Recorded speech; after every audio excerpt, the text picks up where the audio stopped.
The forest floor crackled as Lyra scurried through the undergrowth, her antennae twitching in all directions.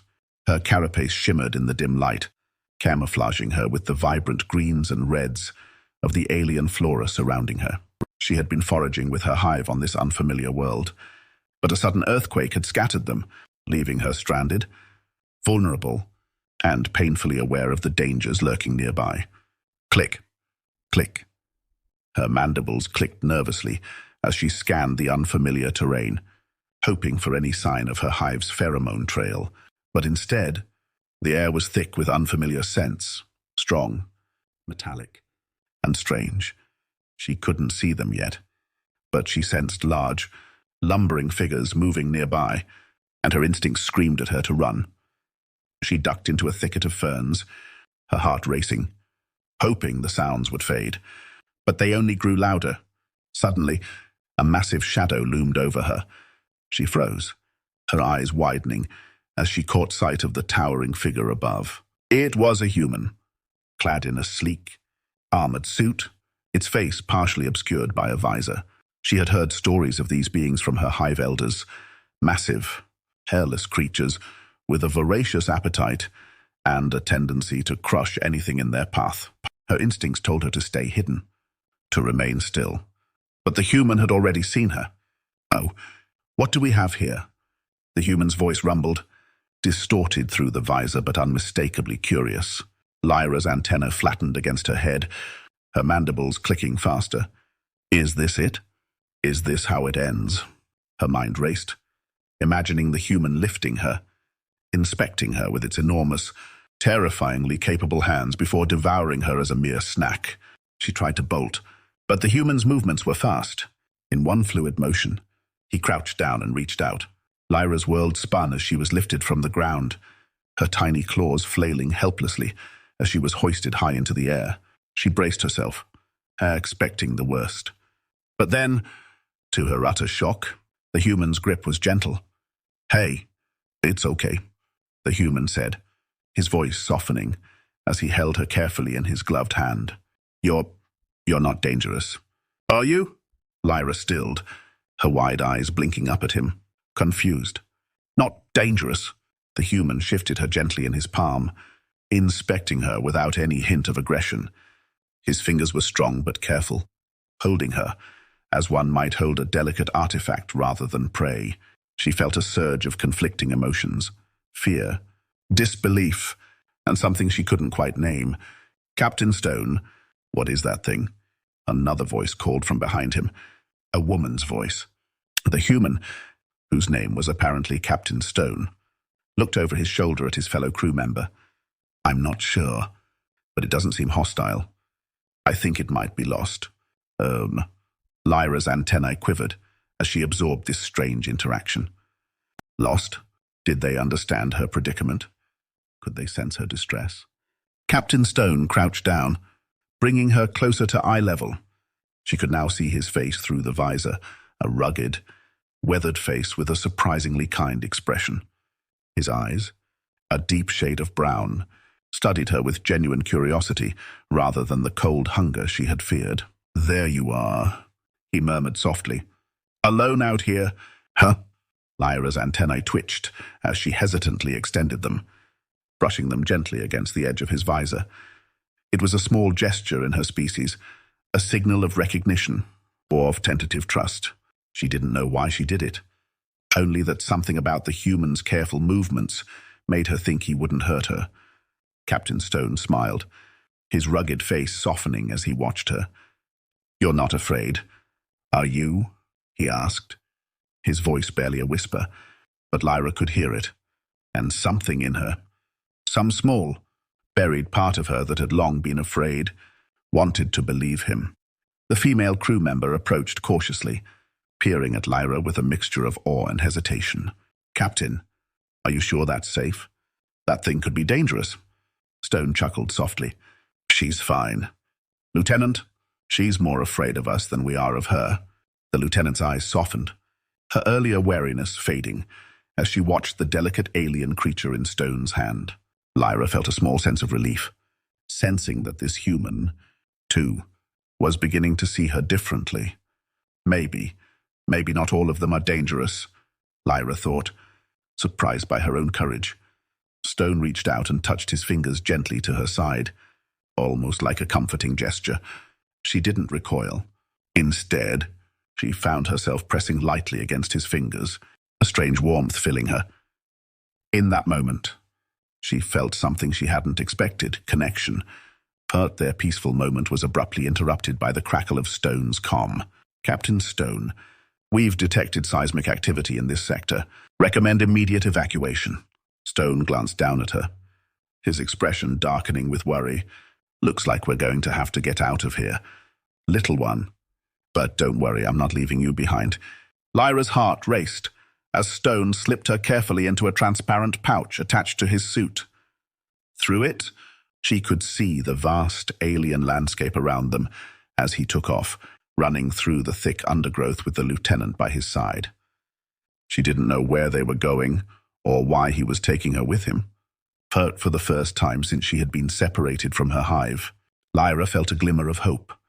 As they ascended a ridge overlooking the vast expanse of forest below, Captain Stone and his crew spotted something on the horizon, a massive wave of energy rolling toward them, disrupting the terrain as it moved. Stone's grip tightened as he picked up his pace, racing against the oncoming surge. Lyra pressed herself against the side of the pouch, watching as the strange energy rippled closer. Whatever awaited them, she knew this human was not what she had feared. For reasons she couldn't yet understand, he had chosen to protect her. And as she clung to his side, she felt the faint stirrings of trust. Captain Stone slowed his pace as they reached a sheltered ridge overlooking the dense alien forest below. The strange seismic activity from earlier seemed to have calmed for the moment, but the air was thick with tension. The sky above them was shrouded in deep shades of indigo, illuminated only by faint glimmers of starlight and the occasional spark from his gear. Lyra shifted uneasily inside the transparent pouch on Stone's suit. She wasn't used to the closeness of other beings, let alone a creature as massive and unfamiliar as this human. And yet, something about his steady presence calmed her. Through the pouch, she could see his face, marked with lines of experience and softened by the kindness he had shown her. Captain Stone looked down at her, his eyes warm. "I bet you have no idea what I'm saying," he murmured, more to himself than to her. "But we're safe here, for now." Lyra tilted her head, her antennae twitching as she tried to understand his tone. Although his words were foreign, his gentle voice and reassuring gestures spoke to her in ways language couldn't. He unzipped the pouch carefully and lifted her out, setting her on the ground beside him. She hesitated, her instinct to run, held back only by the curiosity that had been growing inside her since he first lifted her from the forest floor. The lieutenant, watching them both with a mixture of awe and caution, stepped forward. "Captain, we should be heading back to camp. Command will want to know what caused that seismic event." Stone nodded, though his gaze remained fixed on Lyra. "Agreed, but I think our little friend here might have more answers than we realize." He turned back to Lyra and said softly, "Do you understand me? Can you help us understand what's going on?" Lyra tilted her head, catching his eyes with her own reflective gaze. Then, in a slow and cautious movement, she reached out with one of her slender limbs, touching a button on the datapad he held. Stone raised an eyebrow, intrigued, as the screen blinked to life, displaying an intricate map of the planet's topography. To his surprise, Lyra pointed her antennae toward a glowing green patch on the map, a forest sector he hadn't noticed before. "Is that where you came from?" he asked softly, holding the datapad closer. Lyra tapped her antennae against the image again, her eyes shifting to look up at him, as if confirming his question. Though she didn't fully understand the symbols on the screen, she recognized her hive's territory from the patterns on the map. It was as close as she could come to guiding him back to her people. The lieutenant's voice cut in, skeptical. "Captain, are we seriously letting this creature lead us?" Stone turned to her, his expression resolute. "She's not just a creature. I think she's intelligent. And if she knows something about the events here, we're better off following her lead." Lyra felt a small surge of pride at his words. No one from another species had ever considered her people's intelligence. Most simply saw them as pests to be avoided or feared. But this human, he saw her differently. It was as though he understood her in ways others hadn't. They packed up quickly and began their trek through the dense forest, with Lyra guiding them as best she could. Captain Stone stayed close to her, his movements cautious but confident, while the lieutenant trailed behind, her wariness of the alien creature clear in her every glance. The air was thick with the scent of earth and strange flora, and their path was lit only by the faint glow of bioluminescent plants that dotted the forest floor. As they walked, Lyra felt the need to communicate more, to explain the urgency of her guidance. She paused and brushed her antennae against Stone's hand, then extended one of her slender limbs to touch the screen on his arm-mounted device, selecting an icon that activated an emergency signal. The screen emitted a low hum, displaying a field of electromagnetic readings, including strange, unsteady spikes that hadn't been there before. Stone frowned as he studied the data. Seismic and magnetic anomalies. It's like the planet's core is unstable. Lyra tapped the screen near one of the largest spikes, gesturing urgently. Though her gestures were basic, Stone sensed that she was warning him. Something had disturbed her world's natural harmony, and if it wasn't addressed, more seismic events could threaten not only her hive, but the entire ecosystem. What could cause this? The lieutenant asked, peering over his shoulder. Stone glanced at Lyra. If these readings are accurate, it's not natural. It could be linked to a resource extraction operation or an underground disturbance, something that's altering the planet's magnetic fields. The lieutenant raised an eyebrow. Human mining crews? Possibly, Stone replied. Or, he hesitated, looking down at Lyra. It could be something even older, something this species might know how to fix, but has been disrupted by our presence. They continued through the forest, Lyra occasionally pausing to guide them around patches of unstable ground or hazardous vegetation. Every so often, she would glance back at Stone, reassured by his calm presence, his readiness to trust her knowledge, even though they came from vastly different worlds. After an hour of trekking, they reached a massive, ancient structure covered in vines and alien moss, partially hidden by the trees. It was a monolithic structure, almost like a temple, with intricate carvings that glowed faintly, with the same bioluminescence as the forest plants. Stone approached it, eyes wide with amazement. This must be what's causing the disturbances. It's old, ancient tech, but alive with some kind of energy. Lyra moved forward, extending her antennae toward the carvings. The intricate symbols were familiar to her, marks left by her ancestors to ward off intruders and to communicate with the energy systems beneath the planet's surface.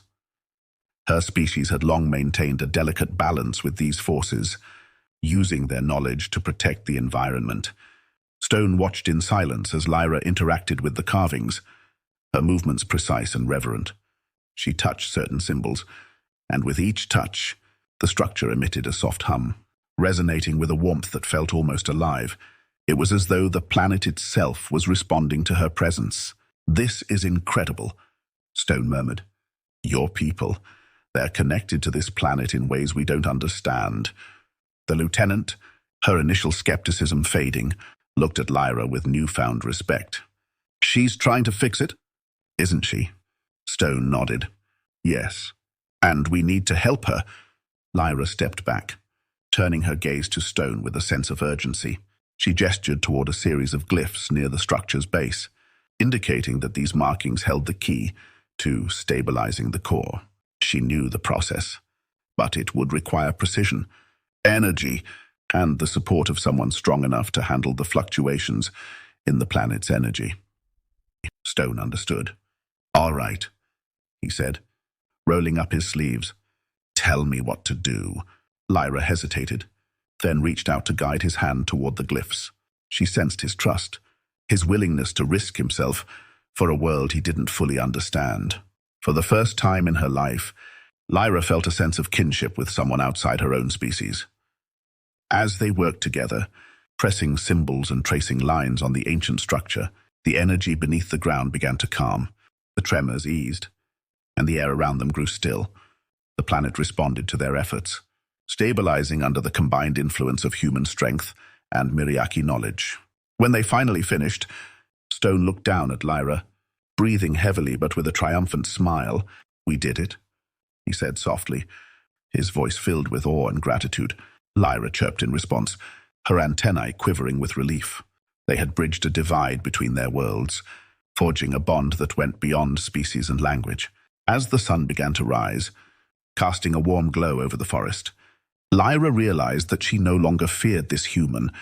She had been right to trust him. And in turn, he had shown her a world she never knew could exist, a world of mutual respect and unity, even in the face of vast differences. The forest fell silent as Lyra and Captain Stone completed their work at the ancient structure, stabilizing the seismic disturbances. Just as they breathed a sigh of relief, a distant rumble shattered the calm. Human mining vehicles were advancing rapidly, engines roaring as they approached the structure. Lyra's heart raced. These machines threatened the delicate balance they'd just restored. Stone's expression hardened. "No," he muttered, clenching his fists. "They'll destroy everything." He tapped his comm. "Command, stop the mining operation. The ecosystem here is incredibly fragile," a cold voice replied. "That's not your call." "Captain, proceed with the extraction." Stone turned off the comm, looking down at Lyra. Her gazed back at him with pleading eyes. She gestured urgently to the ancient control panel nearby, signaling one last desperate attempt to save her world. If they could activate the dormant energy field beneath the structure, it could form a protective barrier, keeping the machinery out. With Lyra's guidance, Stone pressed his hand to the carvings, activating a sequence of symbols. The structure began to hum, and moments later, a powerful blue energy shield radiated outward, encasing the valley in a shimmering dome.